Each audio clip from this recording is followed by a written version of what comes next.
Hello, and welcome back to Full Stack Creative. My name is Circa, I'm your host today, and today we're going to be looking at the Midi Fighter 64.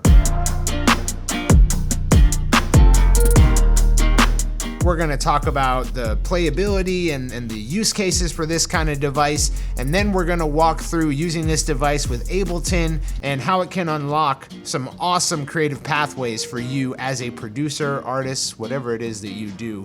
So, if you're ready, let's get into it.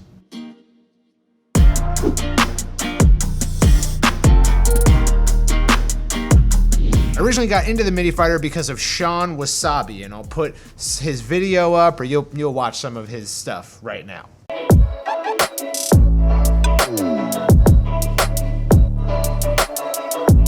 Now here, right next to the Midi Fighter 64, I have the Push 2. If you have Ableton and Push 2, there's really not much you can't do. When you have so many options, so much capability packed into one device, the challenge then becomes, how can I create limitations, creative limitations that force me to explore one narrow corner of that which is possible. And that's going to be the crux of this review when we begin talking about the Midi Fighter 64. So what is the Midi Fighter? The Midi Fighter is a 64 button MIDI controller. In researching this device online, what I found was that a lot of people are using it for performance because thing's tough. It's not gonna break anytime soon. And what drew me to it was not only how Sean Wasabi was using it, but also the fact that, like, I'm an 80s to 90s kid. These buttons, these plasticky arcade buttons, this is what I first learned how to memorize combinations of buttons on, how to memorize sequences. So if you ever played the Simpsons arcade game or the X-Men arcade game, or in my case, Tekken when you were growing up, you know your way around an arcade pad. I just love it. I love arcade buttons, and the fact that they're so durable just makes it all the better. I can just yam on these buttons all day long and they're not gonna break. When I opened up the Midi Fighter 64 and I got the downloadable files, I opened up this Ableton session, which is a drum rack from Sean Wasabi, but it's also a line.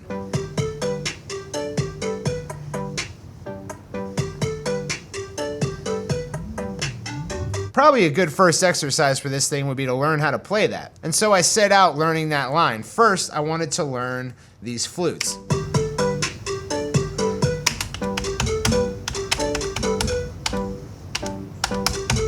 And that forced me to get used to using two-finger combinations. And then came the drums, which brings in the left hand. 5 days of practicing every morning until I was able to get that down. Just this dumb exercise of trying to replicate Sean Wasabi's line got me to a place where I'm using both hands with different combos. I'm using 3-4 fingers at a time. And I kind of see how he's constructing his lines, and it gives me some good ideas for how to program my own drums and work with this thing. I think a good point to focus a portion of the review on is, what is it like playing these arcade style buttons? So the first thing I'll bring up is tactile response and bounce back. I know how many buttons I'm touching, I know where the edges are, while not even looking at the device.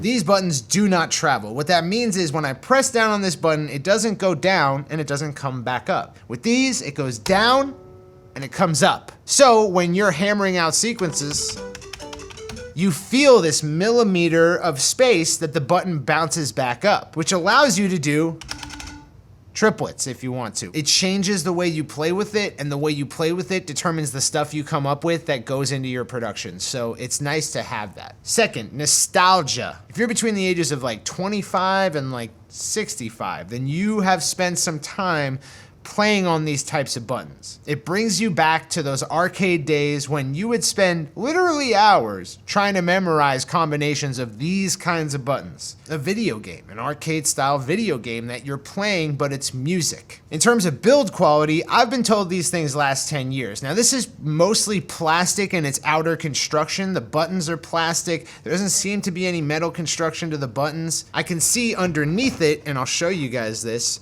that there's like some metallic-ish parts and stuff. I've only spent like 3 months with this device. Nothing's broken, nothing's ever given me trouble, so it seems durable, but I just don't have the kind of experience to say that for sure. Another thing I'll say about these buttons is the no velocity setup changes how you're gonna produce lines. You're just trying to get something cool in terms of sequencing. You're not worried at all about what it sounds like yet. And that's what I love about it, because when you're working on the push, first of all, it's touch and pressure sensitive, so you can control the velocity. There's after touch effects. There's all this different stuff going on, and it really changes into an expressive form of playing it. I'm much more in like thoughtful production mode, really worrying about all the facets. This is just a dumb tool that you can just bang on. Last thing I'll say is that accurate striking is important. If you're a producer, you want natural feeling drum lines. You don't want them to live on the grid and be quantized and have no humanity to them. And if you don't have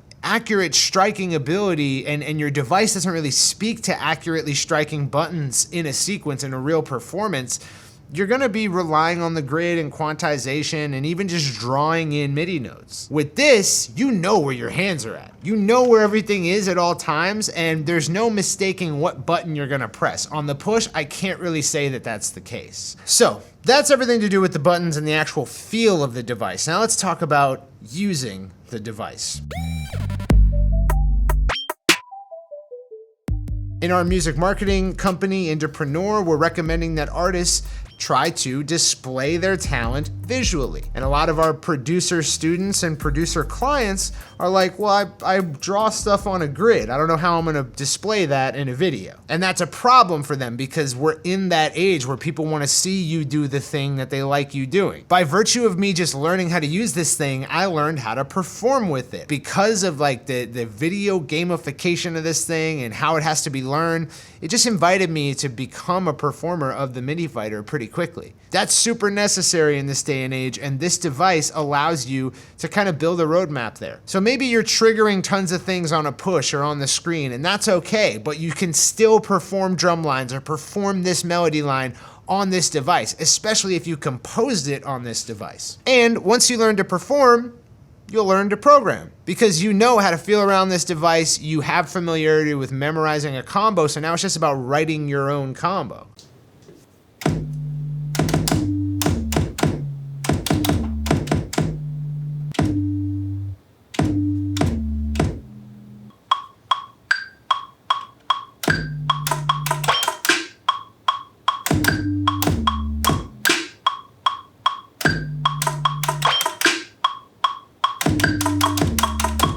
Oh, darling, you don't need to be asking me about all the drugs I take. It's not like you want to know. It'll make you uncomfortable. Whoa. That's one of my favorite songs I've produced in the last like year, you know, and most of it is my production, and it really starts at a ground level from this device. So once you learn to perform, you have all the prerequisites to program. And then once you learn to program and to perform, you'll learn to produce with this thing. I'm not typically starting things on the push these days. I'm starting them here, and then I'm getting a line that I like, something that has a spirit to it. It has an emergent direction of where it wants to go. And then when I want to start building other instruments, I'm trying to find cool stuff on the OP1, or I'm trying to find cool stuff on the push. But the heart and soul, the rhythm of it, the attitude of it is coming from the Midi Fighter more and more these days. So you learn to perform on it, and by virtue of you learning to perform on it, you now know how to program on it. And once you know how to program on it, you'll be incorporating it into how you produce. But that's all dependent on your ability to create racks for it. So you can't rely on other people's racks forever, right? So let's take a look at how that works. So right now we are looking at Ableton. It's on a widescreen, so pardon one half of it being cut off. I'm gonna go down to the first MIDI track, and I'm going to change it from all ins to Midi Fighter 64. And then for this MIDI channel, I'm just gonna choose the Ableton drum rack instrument. So I'm gonna drag that on over to this track and just drop it on it. Now what you'll see here is when I press this bottom left on the Midi Fighter, it goes to C1. So C1 is the starting point of all the 64 pads. It's easy as cake to build it. I'm gonna show you exactly how. Now I've neatly organized some of my favorite kicks, claps, snares, hats, and perks into collections in Ableton, which is an awesome feature. So if I go to kicks, I've got a lot of my favorite kicks here. Ooh, that's a bouncy kick. We'll go with like a bouncy, hard-hitting kind of vibe. So now we've got that kick assigned to C1, triggerable by the Midi Fighter. So I could like transpose it up or down,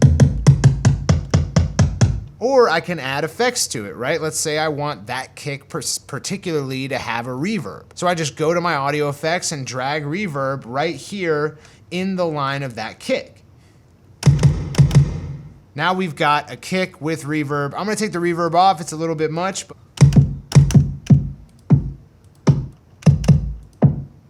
And then we go to the snares, right? So let's just throw like a hat here.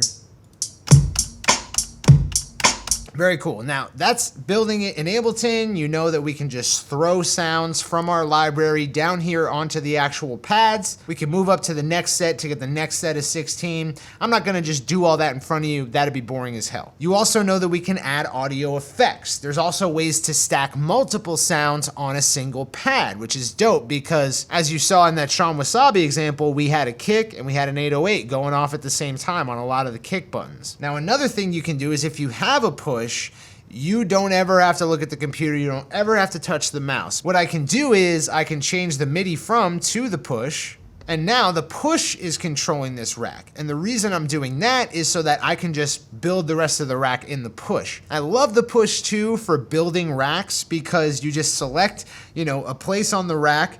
This pad corresponds to this button. So once I have it selected, I can click on it right here. You see that we have the drum rack, which is what's selected, and then we have the F1, and that's this button. So once I have that selected, then I press browse, and now I can just peruse my drum hits. Let's say I want to put a clap, and I just click load, and now that pad has that sound. I didn't even have to look at the screen. I didn't have to touch the mouse. It's all good. The cool part is I'm still in browse. I'm still looking at all my hits. I just click another pad. And now when I click load, it'll go to that pad. So super simple. You could just start off here with a blank slate and then just go button by button and use these different knobs to just browse through different hits.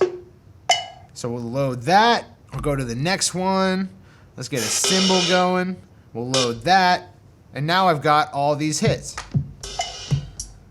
I can just use these 16 pads, get it all my sounds, and then I just move this sort of like touch toggle bar here to the next set of 16 pads. I load up a new sound. Yep, pretty cool stuff. So quickly you can get a dope drum rack going in the push, switch it over to the Midi Fighter 64, and shit's all copacetic. So as you can see, creating racks in the Midi Fighter is not difficult at all. There's a lot you can do. It's dope. You can build dope stuff. I could spend all day making racks and just like never get to actually making music. So now let's talk about how this device is also a light show.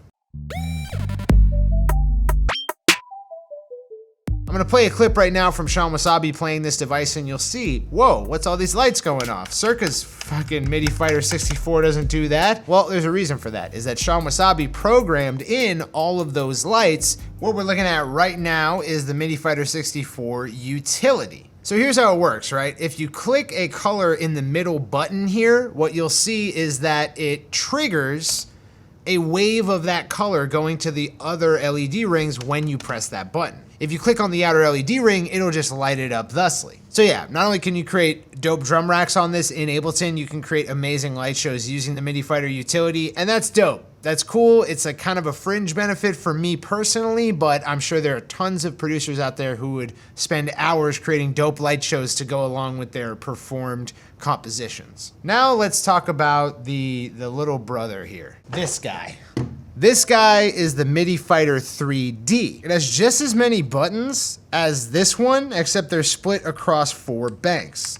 Each of those 4 banks is programmable, as you can see on the utility right now. Now, what you trade off in having to switch between these banks to get to different sounds is you have 6 customizable soft buttons. These soft buttons are also bankable, so you have an additional 6 buttons for every bank, which effectively gives you more triggerable sounds than the actual 64 does, which is pretty cool. It's more portable, it's more lightweight, it's something you can pick up and hold in your hand, which is fortunate that you can do that while you're playing, because this thing also has gyroscope, accelerometer, I don't know what it is. It's some of the stuff that's in your cell phone is in this device, and when you pick it up and you move it, tilt it left to right, or you tilt it forwards and backwards, not only does it change the lights, obviously, but you can use that for like filter sweeps or pitch bends or modulation. You can assign the tilt controls of this device to any parameter in Ableton. Let's say like a pad, and then I can change the filter dynamics of that pad by just tilting it forwards or backwards. That's the kind of stuff that's possible with the 3D, and that's why it's gonna take me a little while longer to get a full review on this device as opposed to the 64. But I thought it was important to get this 64 report out because I'm really loving this device, man. I love this device. It brings me back to my youth playing arcade games. I've gotten some songs that I truly love out of this device already, and it's only been a short time that I've had it. When it comes to the Midi Fighter